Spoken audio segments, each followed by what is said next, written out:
High, আমি তুলি। লক্ষ্মী পুজোর দিন এই আঁকগুলো রেখেছিলাম কাটবো বলে, তাই ভাই আর বোনগুলোর সাহায্যে সকাল সকাল আগে আঁকটা কেটে নিয়েছি।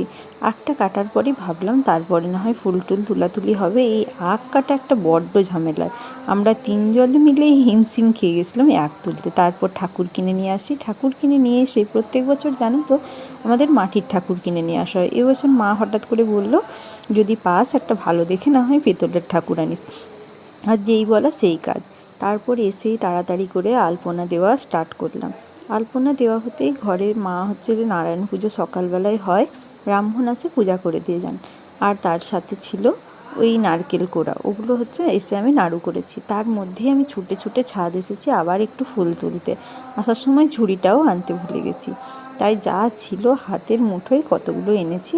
তারপর আর শেয়ার করা হয়নি, এত কাজ। তাই তাড়াতাড়ি নাড়ুটা বানালাম। তার মধ্যে একটু তোমাদের জন্য ছোট্ট করে ভিডিওর ক্লিপ নিয়েছি।